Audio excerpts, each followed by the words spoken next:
क्या RRC group D के exam जुलाई महीना में हो सकता है या फिर नहीं? क्या कोई प्रूफ है या फिर नहीं? अगर कोई प्रूफ है तो वो क्या है? अगर आप जानना चाहते हो कि आरआरसी ग्रुप डी के एग्जाम किस महीने में से स्टार्ट हो सकता है और आरआरसी ग्रुप डी में जॉब पाना क्यों इतना आसान है, प्लीज इस वीडियो को एंड तक देखना, क्योंकि इस वीडियो में मैं आपको कुछ प्रूफ दूंगा जो कि मैं यहाँ पे लिख के लाया हूँ कि आरआरसी ग्रुप डी का एग्जाम कब तक स्टार्ट हो सकता है और क्यों इस बार जॉब पाना सबसे आसान है।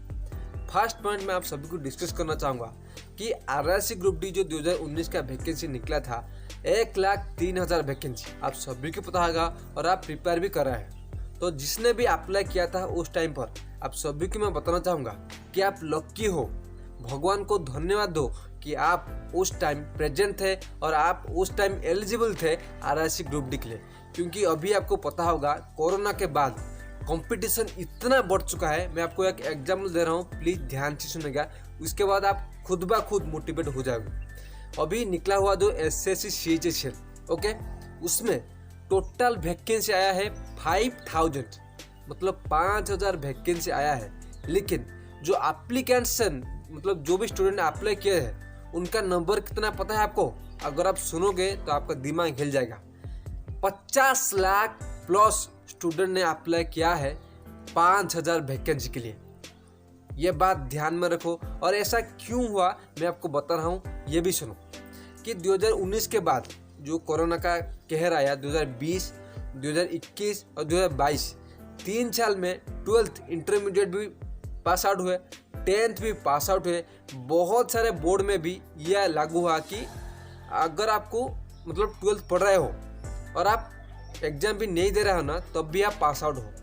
मतलब आपको कोई एग्जाम देने की जरूरत नहीं, आप भले ही एग्जाम ना हो आप पास आउट हो। इसीलिए कंपटीशन बहुत ज़्यादा बढ़ गया। मतलब पहले ये होता था कि अगर आप पास होते हो, क्वालिफाई करते हो 6 से मार्क्स से, अगर आप 300 प्लस रखते हो तब आप एलिजिबल हो किसी भी एग्जाम के लिए। लेकिन 2020, 2021, 2022 इन 3 साल में जो भी एस्पिरेंट पास हुए हैं उनका कुछ भी अता पता नहीं है। वो एरे कोई भी स्टूडेंट वो ऑलरेडी पास आउट है और वो भी एलिजिबल है गवर्नमेंट जॉब के लिए। ये बात ध्यान में रखो। तो मैं आपको ये बता रहा था कि आप लक्की हो कि उस टाइम 2019 में भले ही जो वैकेंसी था वो इस साल का, एक्चुअल में 2018 में जो वैकेंसी आया था मैं आपको बताना चाहूँगा 62,000 वैकेंसी प्लस आया था ग्रुप डी। तो एक साल के बाद मतलब 2019 के बाद 2018 के बाद 1,03,000 वैकेंसी क्या किसी भी गवर्नमेंट जॉब में एप्लीकेबल है, मतलब अलाउ है? ये अच्छे से सोचो। 60,000 वैकेंसी गया, उसके बाद ही 1 लाख वैकेंसी कैसे आ सकता है? वो वैकेंसी जो निकला था वो इस साल का था, 2022, 2023, 2024 का। ये बात ध्यान में रखो। और हाँ, ये भी मैं बता रहा हूँ कि 2024 से पहले सभी का रिक्रूटमेंट प्रोसेस जो रेलवे का एनटीपीसी और ग्रुप डी सब कुछ ज्वाइनिंग भी हो जाएगा। ये मैं लिख के आपको दे सकता हूँ, क्योंकि उस टाइम चुनाव है और वो इतना रिस्क नहीं ले सकते। ये बात ध्यान में रखो, ओके। इसीलिए अगर आप प्रिपेयर कर रहे हो और आपके ऑलरेडी डिमोटिवेट हो चुके हो कि मैं 3 साल प्रिपेयर कर चुका हूँ, अब मैं प्रिपरेशन करूँ या पर छोड़ दूँ, मैं आपको बताना चाहूँगा कि आप सही ट्रैक पे हो।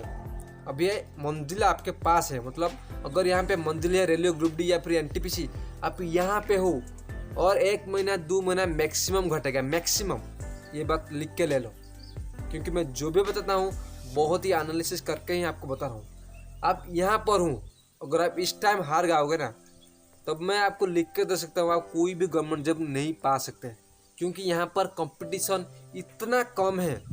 रेलवे पर किसी भी गवर्नमेंट जॉब के लिए नहीं है। मैं क्यों बता रहा हूँ, कुछ फैक्ट्स बता रहा हूँ, प्लीज ध्यान से सुनेगा, ओके।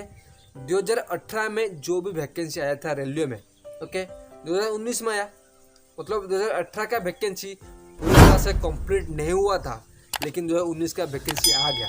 इसलिए जो भी स्टूडेंट मतलब रिक्रूटमेंट प्रोसेस जिनका भी 2018 में अभी सिलेक्ट हो चुके हैं, वो भी उम्मीद लगा के बैठे थे कि मेरा 2019 में सिलेक्शन हो जाएगा, 2018 में नहीं हुआ।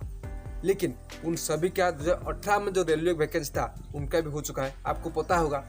Next SSC CGL, SSC CHSL, SSC MTS, इसी तरह बहुत सारा वैकेंसी आपको पता होगा। SSC GD उस टाइम जो निकला था 2018, 60,000 के आसपास वैकेंसी था। वो भी एस्पिरेंट इस 2019 का जो रेलवे वैकेंसी था वहाँ पर भी अप्लाई हुए थे और उन्होंने भी एग्जाम देने के लिए फॉर्म अप्लाई कर दिया था, लेकिन उनका रिक्रूटमेंट खत्म हो चुका है। इसलिए जितना भी टॉप लेवल का एस्पिरेंट थे वो ऑलरेडी जा चुके हैं। अभी जो भी बचे हैं वो आप लोग बचे हैं और आप में कंपटीशन होगा। लेकिन आपको मैं ये भी बताना चाहूँगा कि कंपटीशन कम थोड़ा बहुत होगा, इतना ज़्यादा नहीं होगा, क्योंकि जो भी एस्पिरेंट अभी बचा है वो दिल लगा कर पढ़ रहा है कि उसे चाहिए गवर्नमेंट जॉब, वो भी ग्रुप डी में हो, किसी भी जॉब में हो। क्योंकि उसके बाद आपको पता होगा हमारे इंडिया में अगर किसी को रेस्पेक्ट दिया जाता है वो है रेलवे ग्रुप डी, या फिर रेलवे में ज़्यादा रेस्पेक्ट इंडियन आर्मी में इस तरह रेस्पेक्ट दिया जाता है, मतलब गवर्नमेंट जॉब वालों को ज़्यादा रेस्पेक्ट दिया जाता है।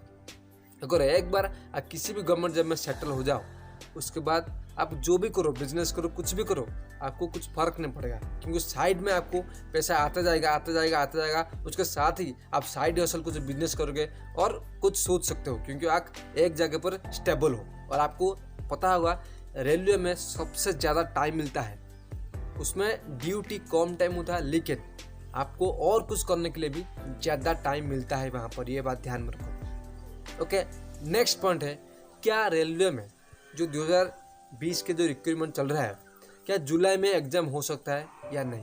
तो मैं आपको बताऊंगा डेफिनेटली होगा कि रेलवे ग्रुप डी का एग्जाम जुलाई में होगा। ये लिख के ले लो, क्योंकि रेलवे जो मंत्री है और रेलवे में डिपार्टमेंट, उसके साथ जो PM भी है हमारा, उन्हें भी पता है कि स्टूडेंट ऑलरेडी इतना मुसीबत में है और स्टूडेंट मतलब इतना इरिटेट हो चुका है। अभी आपको पता होगा बिहार में, राजस्थान में इस तरह का हुआ था, आपको पता होगा आंदोलन, स्टूडेंट आंदोलन। इसलिए वो भी डिप्रेशन में है कि उन्हें जितना जल्द हो सके ये वैकेंसी कंप्लीट करना है। ये बात ध्यान में रखो। आपको पता होगा जिस तरह स्टूडेंट ने मांगे की रखी थी कि EW सर्टिफिकेट पर, मेडिकल स्टैंडर्ड पर, वो सब कुछ उन्होंने ऑलरेडी एक्सेप्ट कर लिया है। अभी जो बाकी है वो है एग्जाम। अगर आप एग्जाम में अच्छा खासा स्कोर कर लेते हो तो मैं लिख के दे सकता हूँ, आप नेक्स्ट होली, मतलब ये होली तो अभी गया कल ही, तो नेक्स्ट होली 2023 का होली आप रेलवे जॉब के साथ अच्छे से एंजॉय करके आप एंजॉय करोगे। ये बात ध्यान में रखो। इसीलिए आप निर्भय होकर अभी 1-2 महीना जो भी बाकी है रेलवे NTPC और ग्रुप डी के लिए अच्छे से पढ़ाई करो, और मैं लिख के दे सकता हूँ आपका सिलेक्शन हो जाएगा। और हाँ, अगर आप कुछ हेल्प करना चाहते हो कि कैसे मैथ में टॉप करें, कैसे आप रेलवे ग्रुप डी के जो मतलब रीजन है वहाँ पे टॉप करें, मुझे मैसेज करो प्लीज़, नीचे कमेंट करो। मैं आपको जल्द से जल्द रिप्लाई दूंगा कि आप कैसे टॉप कर सकते हो। नहीं तो स्पेशली डेडिकेटेड वीडियो लाऊंगा, नहीं तो प्रैक्टिस सेट लाऊंगा, कैसे आप पढ़कर, कम पढ़कर भी रेलवे में टॉप कर सकते हो। क्योंकि ग्रुप डी में अगर कोई सबसे मैक्सिमम स्टूडेंट फेल होते हैं वो है ग्रुप डी साइंस। अगर आप कुछ पाना चाहते हो हेल्प, नीचे कमेंट कर दो, उसके ऊपर भी डेडिकेटेड वीडियो लाऊंगा। तो आज इतना ही। मुझे आशा है आप फिर से मोटिवेट हो गया होगा और अच्छे से पढ़ोगे। आज इतना ही, मिलते हैं नेक्स्ट वीडियो में। तब तक खुश रहिए, हैप्पी होली, कीप स्माइलिंग।